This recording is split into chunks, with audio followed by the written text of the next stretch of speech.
They never thought they'd need to ask for help. Not them. Not proud people like the Valerians. For centuries, their world had stood untouched. Nestled in the quiet stretches of space, surrounded by ancient star lanes and old trade routes, the Valerians had no enemies, no wars, no reason to fear.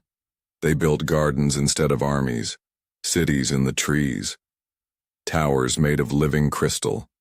A peaceful race. Advanced, yes, but gentle. They believed strength came from stillness, from knowledge, from cooperation. But the galaxy doesn't always respect peace. And when the first enemy ships entered orbit, the Valerians didn't even understand what they were looking at. The invaders were called the Shraltek.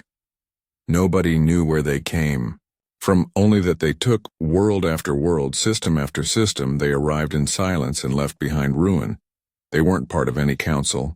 They didn't answer messages. They didn't make demands.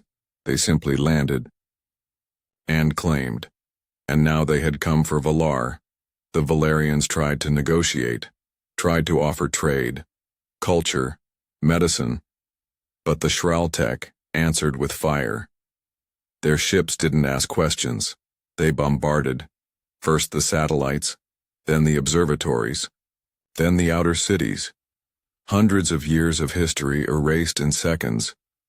The Valerian Planetary Council sent out distress beacons to the neighboring worlds, to the sectors once called friendly, to the Intergalactic Council, whose charter claimed to protect peaceful worlds. And one by one the answers came back. Polite regret, carefully worded condolences, but no fleets, no troops, just silence.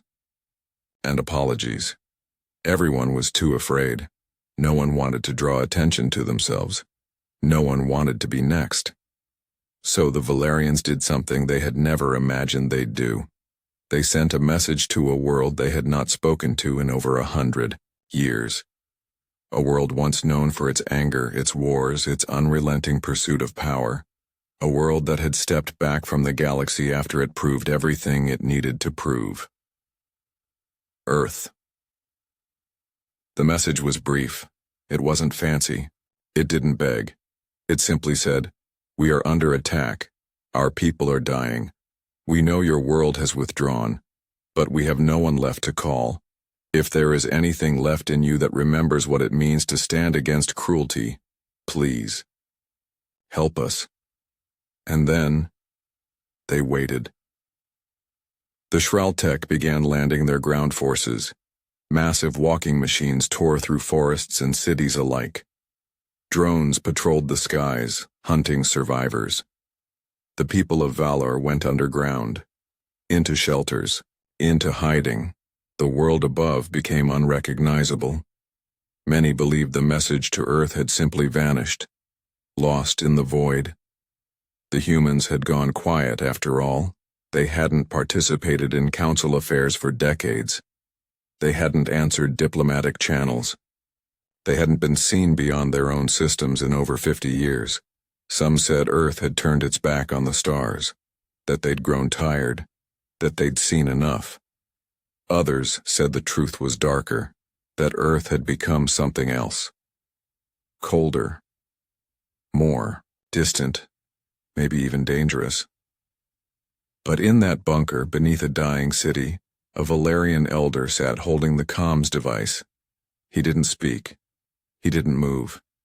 He just listened to the static, waiting, hoping, not for a miracle, just for a sign that someone out there still cared. And then the static shifted, just slightly. At first no one noticed. Then came a low pulse, a rhythm, a pattern, 4 tones, repeated twice. No words, no language, just a sound. But to anyone who remembered Earth's old war signals, it was unmistakable.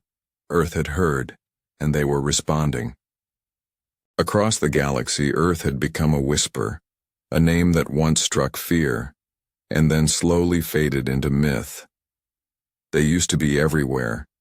Human ships flying across the stars, joining peace talks, breaking sieges, enforcing law when no one else would.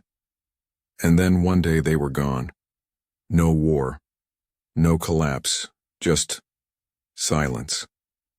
They pulled back from the council, shut down the long-range gates, stopped taking calls. Some said Earth was finished. Others said they were isolating. And a few, very few, believed something else, that humanity wasn't hiding, they were waiting. Deep beneath Earth's surface, past the old defense networks and the quiet museums of war, something began to stir. In a chamber the size of a city, long rows of machines came online. They didn't flash. They didn't blare alarms. They simply woke up, and they began listening. The signal from Valar had reached its target, not through the public comms, but through something older than most of the Council's records.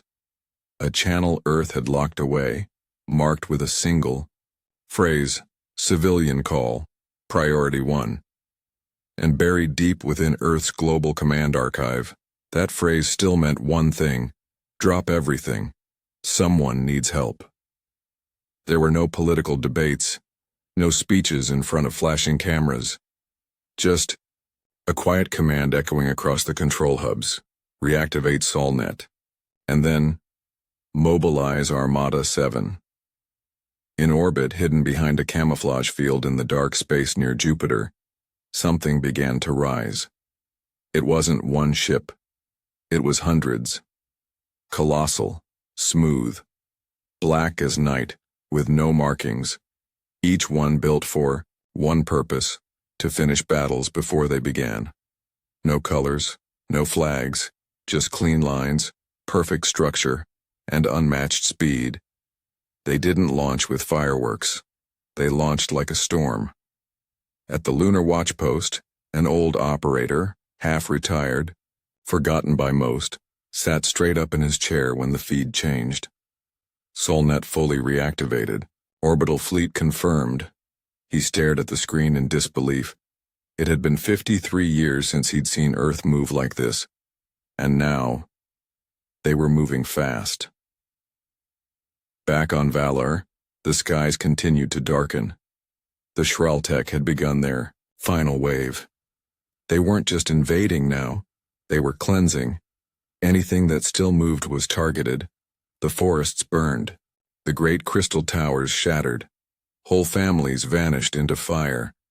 And still the Council did nothing. And still, Earth said nothing. But they were coming. Inside the lead human ship, designated EHS Deliverance, Admiral Linya Rao stood in front of a star map. She didn't speak for the benefit of her crew. They already knew. She spoke for the record. Operation Firemantle is active. Target Valar. Estimated time to intercept 7 hours. Another officer spoke. Do we expect resistance? Rao's answer was short. No, not for long.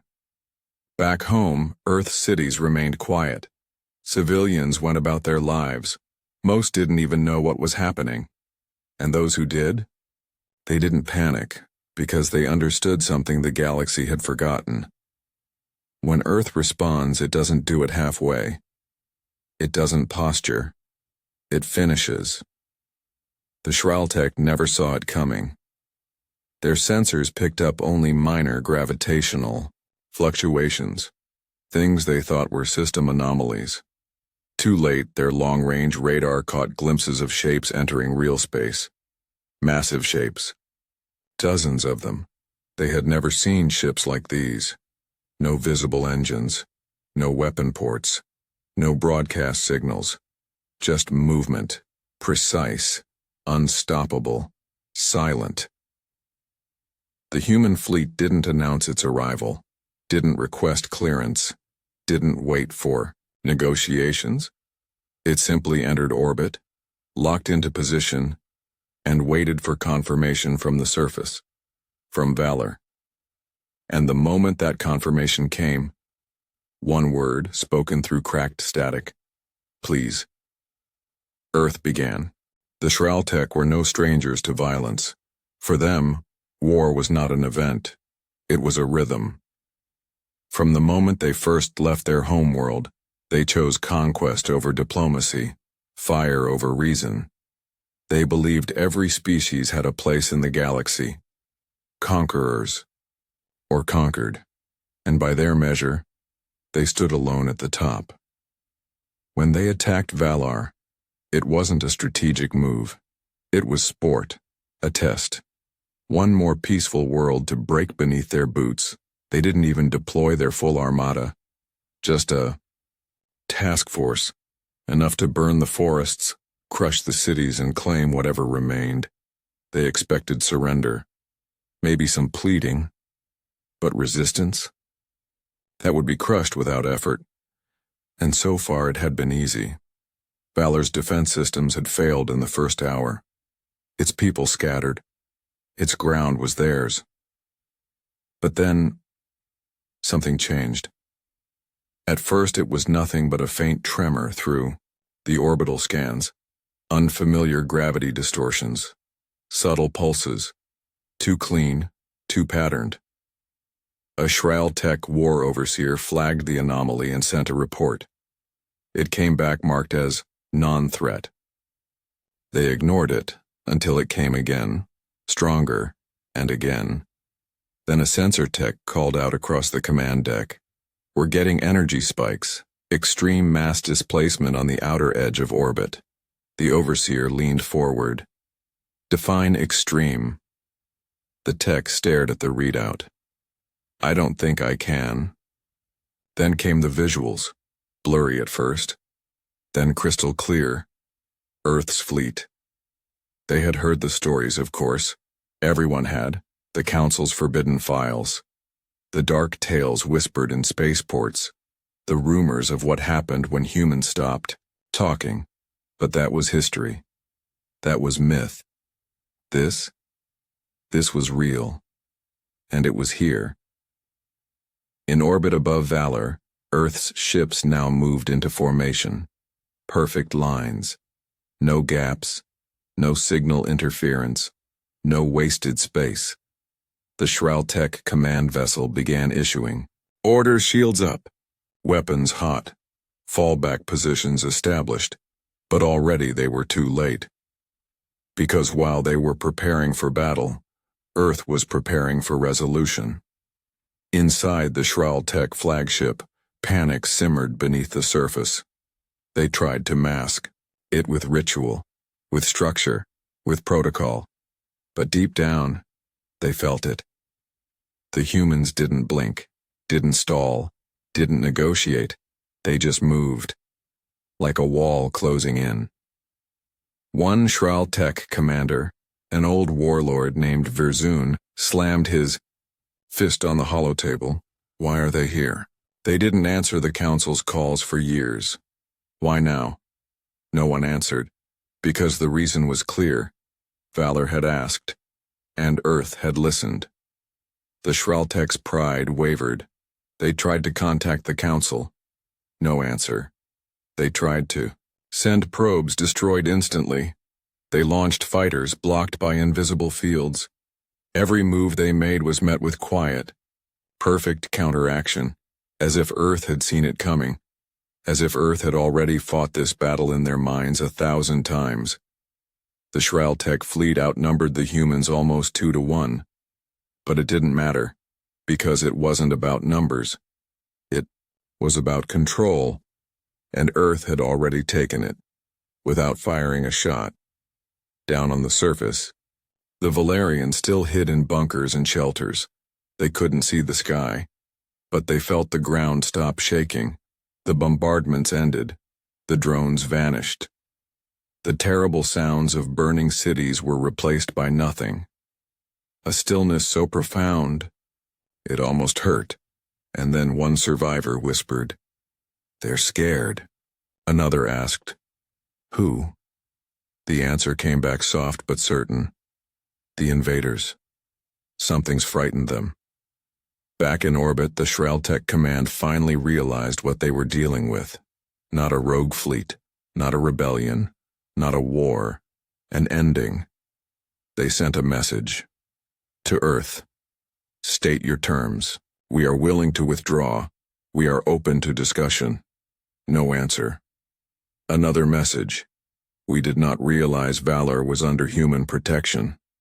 Still nothing. Then, one final message. We request mercy. Earth finally responded. Just one line. You were warned. You chose this. In the command room of the Shraltek's flagship, no one spoke. The countdown had begun, not on a screen, not in numbers, but in the way the stars outside had gone dark. And from that darkness, Earth advanced. There were no speeches, no countdowns, no final warnings. When Earth moved, it moved without ceremony, and above the skies of Valar, the stars themselves seemed to blink, not from light, but from ships. The Shraltek fleet was still adjusting. Their shields when the first human volley hit. It wasn't loud, it wasn't messy, it was precise. Every round, every pulse, every missile, perfectly placed.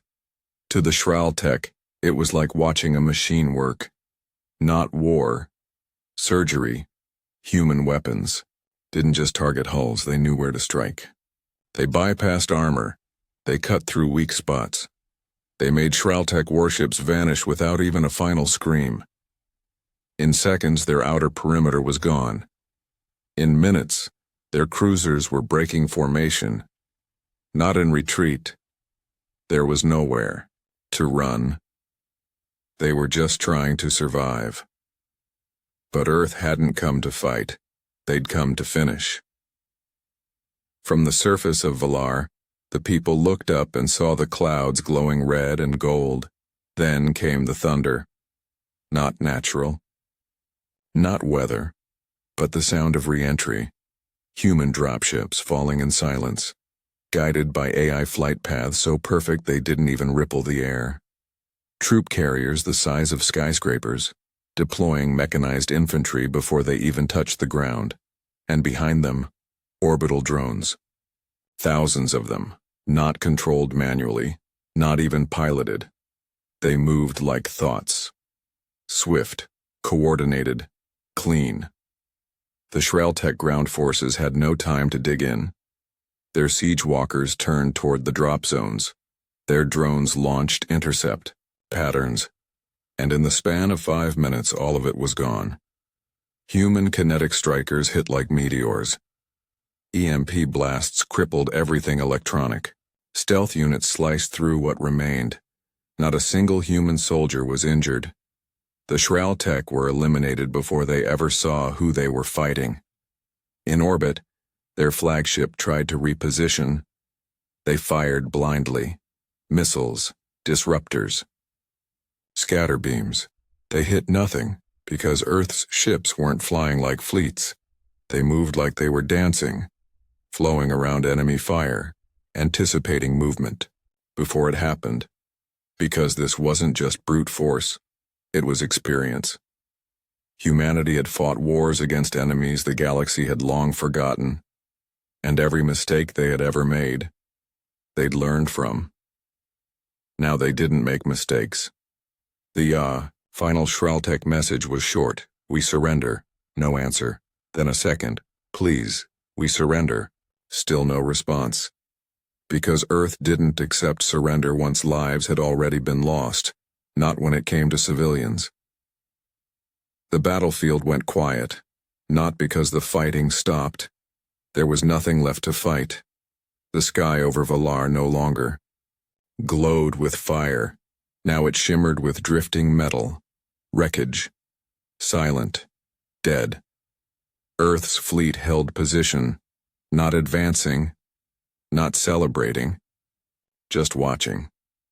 Making sure the message had been received, and it had. The galaxy saw it, even those who didn't want to. From border stations and trade hubs to outlaw nests and fringe colonies, the images streamed through. Black ships, perfect strikes, one-sided war, They watched a species who had been silent for decades return, not with flags or diplomacy, but with finality, and for the first time in a long time, the galaxy remembered.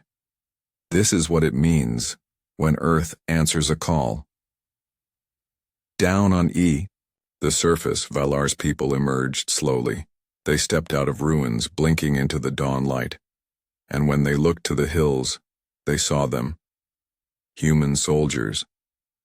Tall. Quiet. Still. They didn't march. They didn't pose. They simply stood guard, watching the skies, making sure the enemy didn't rise again. One child approached, not with fear, but with something else. Wonder. The soldier knelt and handed them a ration pack. No words were exchanged. None were needed. The sky had burned. And now from the ashes hope began to grow again, because the galaxy had seen fire many times, but never like this. Never with such purpose. And the message was written in every crater, every shattered warship, every silence that followed. We came because you called. We came because we remember. And if anyone threatens you again, we will return. There's a kind of silence that only follows something final. Not the quiet of peace, not the hush of survival, but the stillness left behind when there's nothing left to resist. That's what settled over Valar. Not relief, not celebration, just reckoning. The Shraltek were gone, not beaten, not pushed back. Gone. Their ships had been disassembled mid-orbit. Their weapon systems melted. Their command structures collapsed from the top down. The few survivors, if any, were scattered and broken, drifting in lifeless pods that Earth left untouched, not out of mercy, but out of irrelevance. The threat had ended. Earth didn't fight to punish. They fought to remove. In orbit, Earth's fleet held its position. Not one ship moved. Not one engine fired.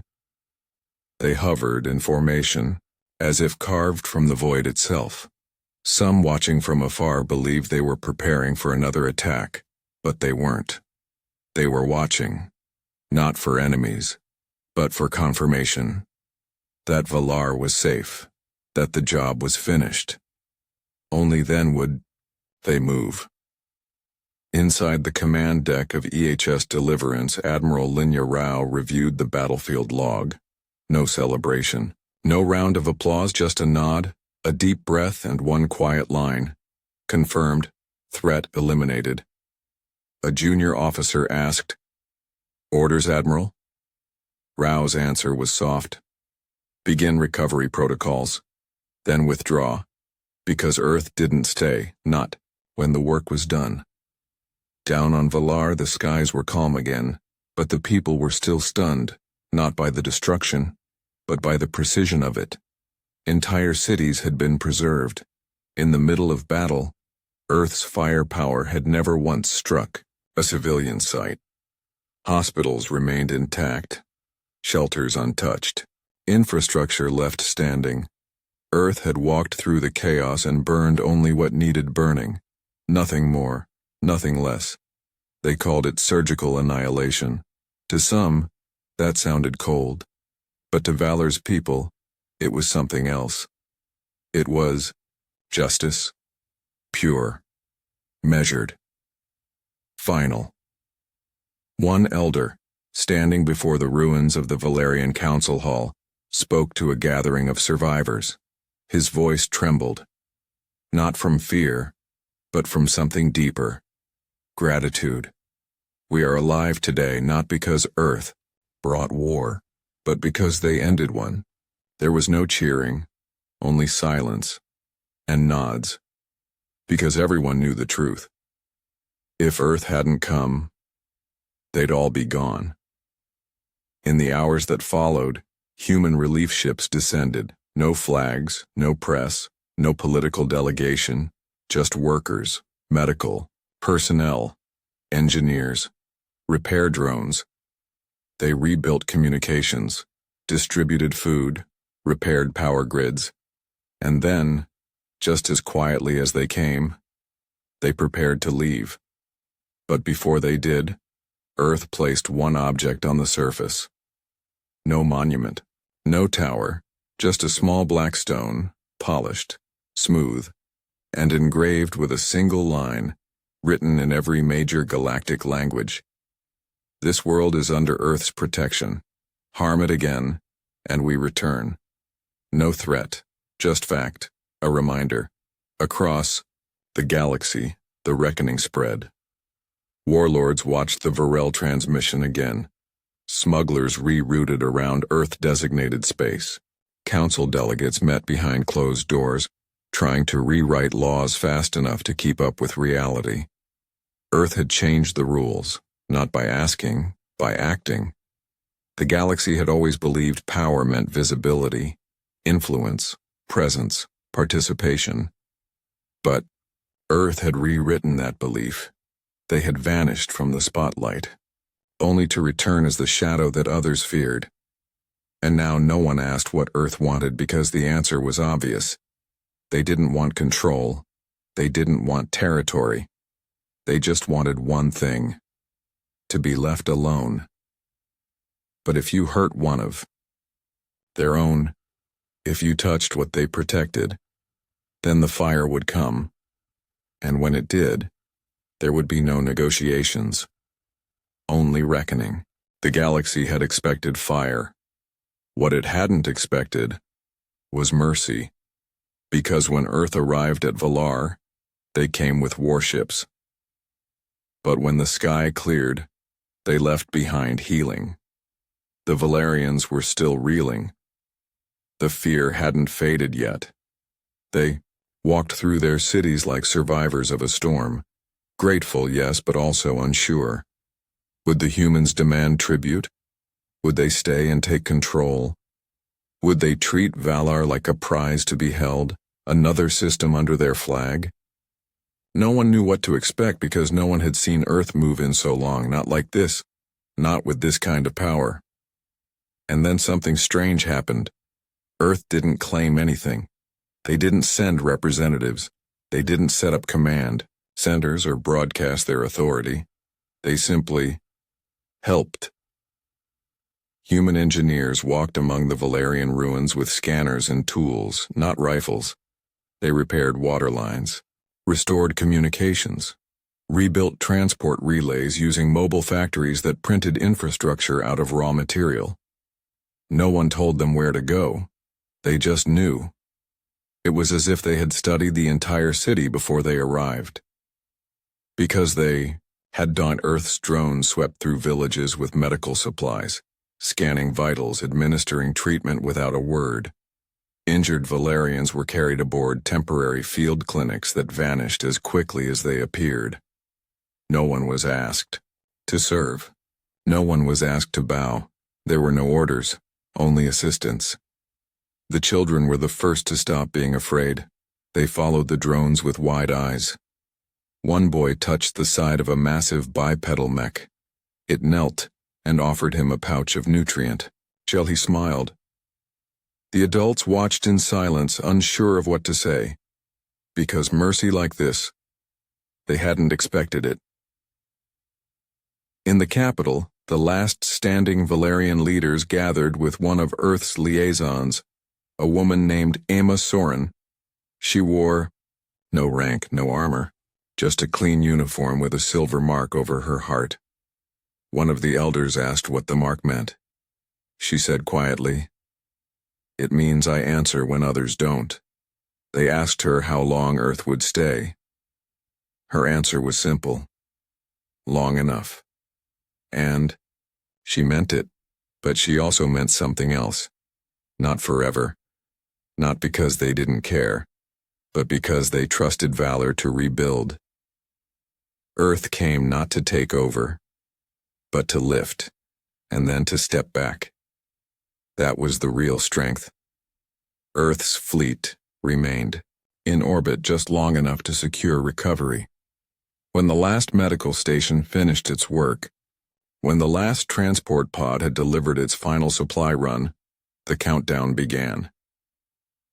3 days later, they began to depart. No announcement, no ceremony. They just left, quiet as they had come, but not without leaving something behind. Not a government. Not a system, not even a permanent ship, just a single satellite, small, silent, always watching. It carried no weapons, just sensors, and a beacon that pulsed every hour with a soft tone. The signal carried a simple message. This world has been touched by Earth. Harming it will be answered. And for some, that message was more powerful than any weapon, because it didn't speak of punishment. It spoke of presence. Earth might be far, they might be quiet, but they were watching, and they remembered. The people of Valar built a monument of their own, not to Earth, to the moment everything changed. It wasn't grand. Just a carved stone set on the hillside overlooking the capital. Its inscription said, "We cried out." And someone listened. That was enough. Elsewhere across the stars, the act of mercy rippled, because fire makes headlines. But mercy lingers. It haunts those who expected conquest. It stirs something old in those who once believed in peace. It forces enemies to ask, what if we're wrong about them? And that question was more dangerous than any weapon, because it meant Earth wasn't just a force to fear, they were a force to admire, and perhaps even to follow. But Earth didn't want to lead. They didn't want empires. They didn't want glory. They wanted quiet. They wanted their space.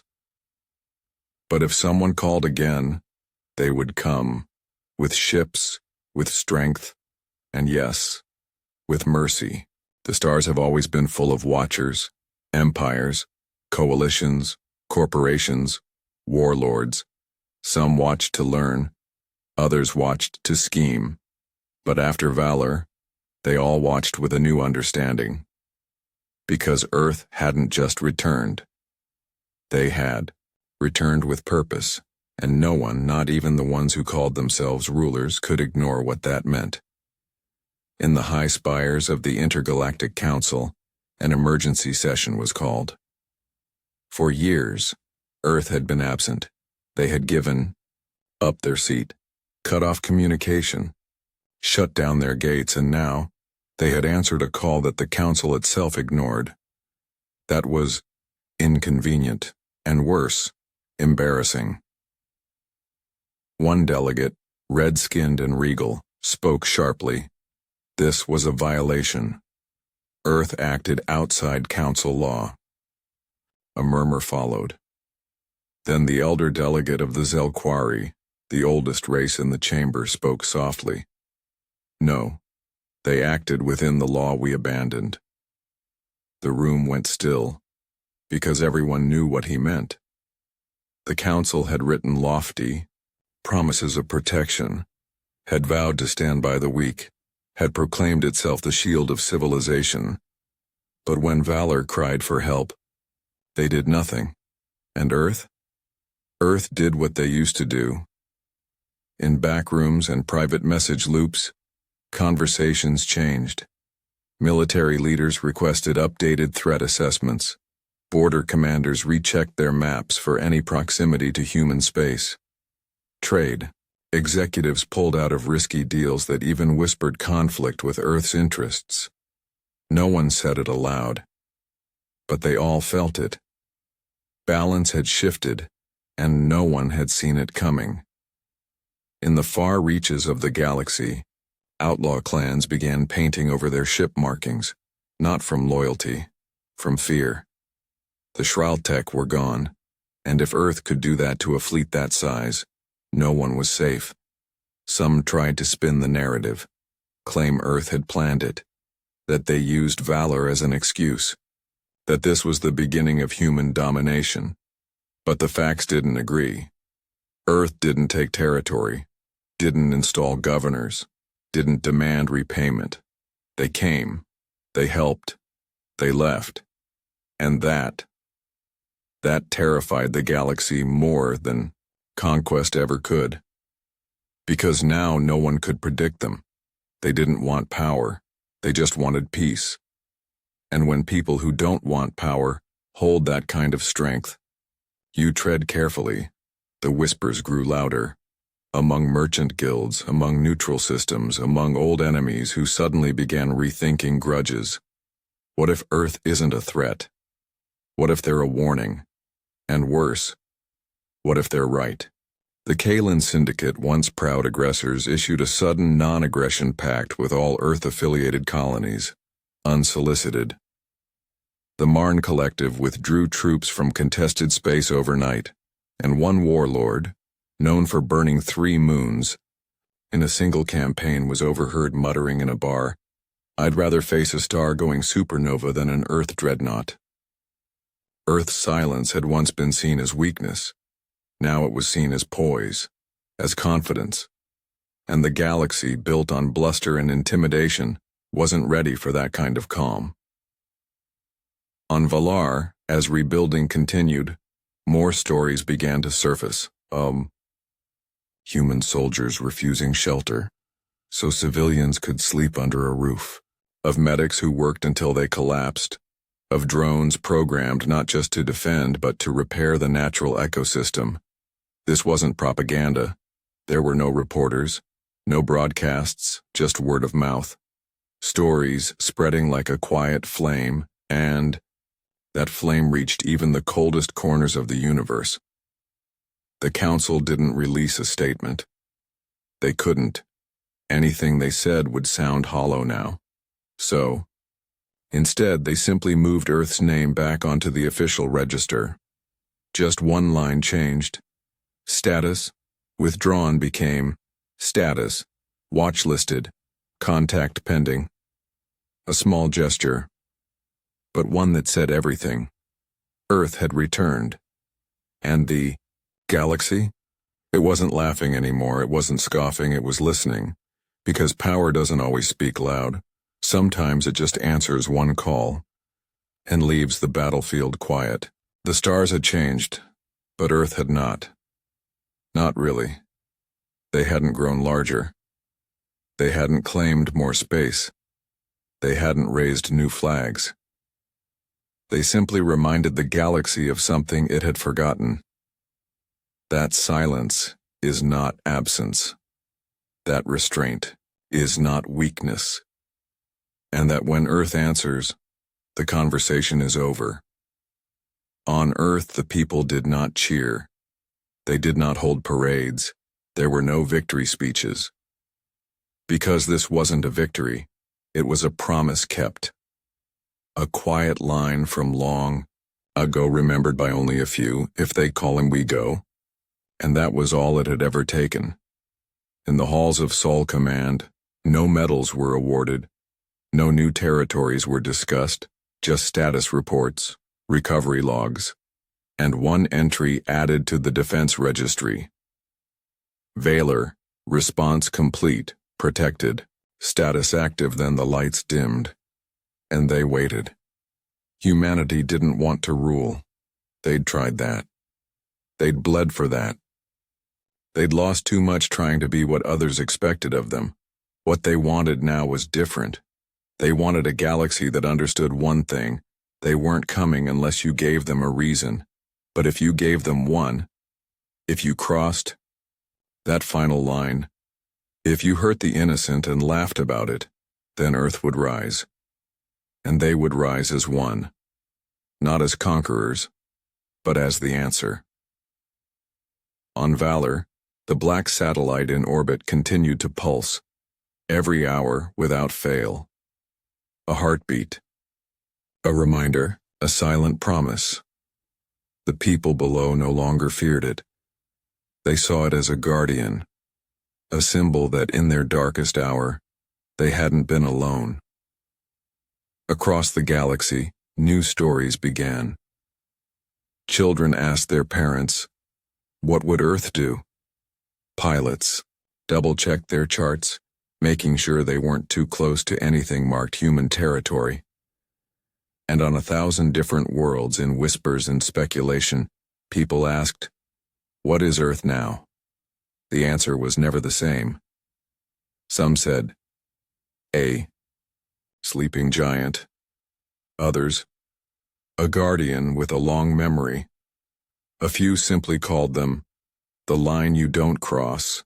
But those who knew better, those who saw what happened on Valar, used a different word: shield. Earth wasn't there to dominate. They were there to catch the fall, to draw the line, and to burn that line into the stars so no one forgot it.